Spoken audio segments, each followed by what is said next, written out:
আসসালামু আলাইকুম, কেমন আছেন সবাই? আশা করছি আল্লাহর রহমতে ভালো আছেন। আলহামদুলিল্লাহ, আমরাও ভালো আছি। আমার আরও একটি নতুন ব্লগে সবাইকে জানাই স্বাগতম। আমি জ্যোতি, আপনারা সবাই দেখছেন জ্যোতির সংসার। তো সকালটা শুরু করেছি একদম ঘুম থেকে উঠেই তো রান্নাঘরে চলে আসতে হয়। আর এসেই দেখুন আজকে করছি গোলা রুটি। তো গোলা রুটিটা করার জন্য এখানে তো ব্যাটার করে অলরেডি তৈরি শুরু হয়ে গেছে। আসলে সকালটা এতটা পরিমাণে আমার ব্যস্ততা যায় যে ক্যামেরা করে খুব ভালোভাবে যে সেই দিনটা অন করব সেইভাবে কিন্তু করা হয়ে ওঠে না। ছেলে তো স্কুলে চলে যায় আর ওর আব্বু তো অফিসে যাবে, তো সে কারণেই তাড়াহুড়ো করে সম্পূর্ণটা করতে হয়। আমার ছেলের কাছে এটা খুবই প্রিয় একটা খাবার, সকালের নাস্তা হিসেবে খুব পছন্দ করে আমার ছেলে এবং মেয়ে। আমার হাজব্যান্ড কিন্তু খেতে চায় না, উনি একটু অন্য রকমের মানুষ। ওনাকে সকালবেলা আলু ভর্তা অথবা একটু ভাজি ভর্তা এই ধরনের খাবার দিলেই উনি পছন্দ করে, ভাত। আর যদি রুটি করা হয় তাহলে বেলা রুটি এবং তার সাথে আলু ভাজি অথবা পেঁপে ভাজি, এই ধরনের কিছু একটা। তবে পেঁপে ভাজি খুব একটা খেতে চায় না, আর যেটা খায় সেটা একটু আলু ভাজি। তো এখানে যাই হোক গোলা রুটিটা করে নিয়েছি আর একটু ভাত ছিল। এখানে যে বাসি ভাতটা ছিল সেই বাসি ভাতটা ওর আব্বুকে গরম করে দিয়েছি একটু। তরকারিও ছিল, তো সে কারণে আলাদা করে আর কিছু করা লাগেনি। আর এই জায়গাটায় দেখুন ওদের তো সমস্ত সব কিছু গুছিয়ে দিয়েছি, সবাই চলে গিয়েছে। এদিকে মেয়েকে স্কুলে পাঠিয়ে দিয়েছিলাম, মেয়েকে স্কুলে দিয়ে রেখে আবার চলে এসেছি আমি। তো ওকে রেখে আসতে আমার প্রায় যেতে 15 মিনিট, আসতে 15 মিনিট, আধা ঘন্টা টাইম কিন্তু লেগে যায়। তো আসে তো একদম এত হুটোপাটা করে কাজ করি যে বিছানা টিছানা ঝেড়ে ঘর ঝাড় দিয়ে সিঁড়ির নিচিটা ঝেড়ে তারপরে রান্না করতে আসি। তো আজকে একটু পটল নিয়ে এসেছিলাম স্কুল থেকে আসার পথে, টাটকা একদম। তো আমার মেয়েটা খুব পটল খেতে পছন্দ করে, তো ওর জন্য একটু পটল ভাজি করব। আর সব থেকে আগে যেটা করে নিয়েছি সেটা একটা শসা ধুয়ে নিয়েছি। এই তো আমার শসা খাওয়াটা খুবই আর কি দরকার, খুবই দরকার। তার কারণ আমাদের হয় না সিজারের পরে একটু মেদ হয়ে যায় পেটে। তো আমারও সেম সমস্যা, পেটে একটু মেদ জমে গেছে। তো সেটা কাটানোর জন্য শসাটা খাওয়া কিন্তু বেশ উপকারী।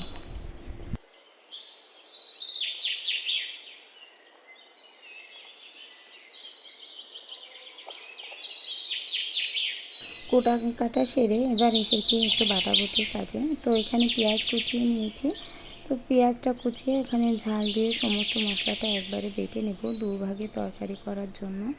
আর কিছুটা পেঁয়াজ রেখে দিয়েছি আস্ত, যদি কোনো কাজে লেগে যায়। তো ব্লেন্ডারটায় সামান্য একটু পানি দিলে কী হয়, একদমই পেস্টটা খুব সুন্দরভাবে হয়। আর এখানে যে গুঁড়ো মশলা করে রেখেছি সেই গুঁড়ো মশলাগুলো দিয়ে দিচ্ছি, দিয়ে তারপর মশলাটা একদম ব্লেন্ডারে মিক্সড করে নিব। তো এই তো আর এই ব্লেন্ডারটা না ভীষণ ভালো, আমার তো খুব পছন্দ হয়েছে। আর আমার অধিকাংশ জিনিসই দেখবেন অনলাইন থেকেই কেনাকাটা করি আমি। আসলে বাইরে মার্কেটে অত রোদ্রের ভিতরে যে ঘোরাঘুরি করে মার্কেট করাটা আমার খুব একটা পছন্দ হয় না। তো সে কারণে আমার যেটা পছন্দ হয় আমি অনলাইনে অর্ডার করে দিই। আমার বাসার সামনে যখন আসে এসে প্রোডাক্টটা একদম চেক করে নিতে পারি। যেটা পছন্দ নয় সেটা তো চেঞ্জ করে দিবে অথবা সেটা রিটার্ন করে দিব। আর যেটা পছন্দ সেটাও রেখে দিতে পারি। অনেকগুলো পার্সেল অর্ডার করেছি, অনেকগুলো ঘরের কাজের জিনিস অর্ডার করেছি। তো সে কারণে ওই জিনিসগুলো তো আবার অর্ডার করা হলো, ঘরের কাজের সংসারের জিনিস হবে। আর আর একটা সংবাদ আমাদের ওই অপোজিটে একটা ফ্ল্যাট আছে। তো ওই ফ্ল্যাটটা ঠিক হয়নি, এখনও কমপ্লিট হয়নি। তো ওই ফ্ল্যাটটাতে একটু কাজ করানোর আছে, তো নতুন ফ্ল্যাট যেহেতু হবে, তো সেই কারণে ভাবলাম যে ঠিক আছে আমি কিছু জিনিস অর্ডার করেই ফেলি, আস্তে আস্তে ওই জিনিসটাও গুছিয়ে নিয়ে ঘরটা গুছিয়ে নিতে পারবো। তো সেটা ভেবেই আমি কিছু জিনিস অর্ডার করেছিলাম। ওরা ওই অর্ডারটা চলেও আসছে, একদম মানে কোরিয়া থেকে ফোন দিয়েছিল যে আপু আপনার অর্ডারটা চলে আসছে। তো কখন যে ডেলিভারি দেবে সেটাই আর কি বুঝে উঠতে পারছি না। তো দেখা যাক, যদি সন্ধ্যার ভিতরে দিয়ে দেয় তাহলে তো পরের দিনে ব্লগেই পাবেন, আর যদি সকাল সকাল দেয় তাহলে সেটাও দেখতে পারবেন। তো হচ্ছে এদিকে পটলটাও ভেজে নিচ্ছি, মাছটা ভেজে উঠায় তো মাছ ঝোল করব আর করব পটল ভাজি। আর দেখি কি করা যায়, তেমনভাবে কিছু করতে ইচ্ছা করছে না, তবে কচুর তরকারি একটু করার ইচ্ছা আছে, যদি সময় হয় আর কি, যে একটু কুটে দেওয়ার।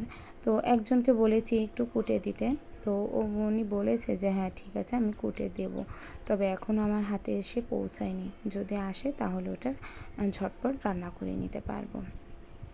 তো পটল ভাজিটাকে করে নিচ্ছি। আর এই যে আমি যেই জায়গাটাতে রান্না করি এই জায়গাটা কিন্তু আমার সিঁড়ির উপরে, তো এই জায়গাটা না অনেকটা কালি হয়ে গেছে। আমার পাইপের চুলাও আছে, কিন্তু ওই পাইপের চুলায় রান্না করতে গেলে একটু লেট হয়, সময় নষ্ট হয়। তো এই চুলাটায় রান্না করলে না 1 ঘন্টার ভিতরে একদম টোটালি সমস্ত রান্নাটা কমপ্লিট হয়ে যায়। তো এই কারণে ওই চুলাটা ধরাতে ইচ্ছা করে না, মনে হয় এইটাই ধরাই আর চটজলদি রান্না করে নিচে যাই। আসলে সংসারে তো অনেক কাজ থাকে, একটা দুইটা তো না। তো সেই কারণে হচ্ছে যত দ্রুত সম্ভব রান্না করা যায় ততই ভালো। তো এই তো পটল হচ্ছে ভাজতে ভাজতে দেখছিলাম যে আমার ওই সবজিটা কোটা হয়ে গেছে, এনে দিয়ে গেল আমার কাছে। তো তারপরে হচ্ছে ওই সবজিটা আর কি নিয়ে, সবজি বলতে ওই কচুরমুখী, তো কচুরমুখিটা নিয়ে তারপর হচ্ছে মশলাটা আগে থেকে আমি রেখে দিয়েছিলাম, ওই যে বলছিলাম না কাঁচা পেঁয়াজ রেখে দিয়েছি কিছু, ওই পেঁয়াজটা আবার ব্লেন্ডারে একটু হচ্ছে পেস্ট করে নিয়েছি, নেওয়ার পর ওইটা দিয়ে মশলাটা করে নিচ্ছি। আর কচু যে কুটেছে তার কোটাটা একদমই পছন্দ হয়নি, এই জন্য আমার মানে নিজের কাজটা নিজের করতে ভালো লাগে, অন্য কারোর হচ্ছে কোটা কাটাটা আর কি পছন্দ হয় না। তো কচুর বিভিন্ন অংশে দেখছিলাম একটু কালো কালো থেকে গিয়েছে, তো আমি আর কিছু বলিনি, শুধু এইটুকুই বলেছি যে কচুটা আর একটু সুন্দরভাবে কুটলে ভালো হতো, কেননা এই যে অনেক অংশে থেকে গেছে ওর খোসাটা। তো বলছে একটু দেখে নিতে। তো এমনি যখন কচুটা আর কি কোটা না থাকে তখন দেখাটা একরকম, কিন্তু এখন খুঁটে খুঁটে যদি দেখা হয় এখন আরও বেশি সময় লেগে যাবে। আর কি আর করা, আজকের মতো এভাবেই হচ্ছে রান্নাটা করতে হলো, তবুও আমার কাছে কেমন কেমন যেন একটা লাগছে। তো কচুটা কষিয়ে নিলাম, কষিয়ে এই তো ঝোলের পানি দিয়ে দিলাম, আর বেশ খানিকটা কচুর তরকারি কিন্তু, এই তো ঝোলের পানি দিয়ে এবার হচ্ছে যখন উতলে যাবে তখন মাছটা দিয়ে দেবো।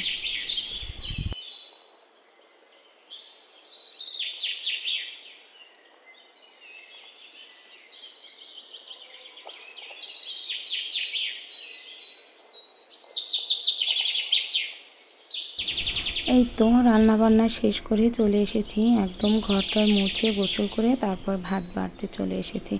তো এখানে হচ্ছে চালটা আজকে চিকন চালে রান্না করেছি, আর হচ্ছে ওই মোটা চাল চিকন চাল ভাজিয়েই রান্না করা হয়।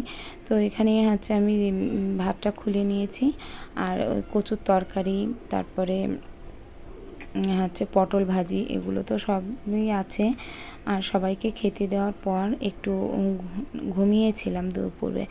তো দুপুরে ঘুম থেকে উঠে আছরের আজান দিয়ে দিয়েছে, তো হচ্ছে নামাজ পড়ে তারপর এসেছি আমি ছাদে কাপড়গুলো উঠাতে।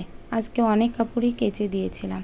আর দেখুন এখন সন্ধ্যাটা কেমন হচ্ছে, আরও যে চাঁদ দেখা যাচ্ছে, খুব ভালো লাগে আমার। তো আমার ভিডিওটি যদি ভালো লেগে থাকে তাহলে একটা লাইক দিয়ে যাবেন।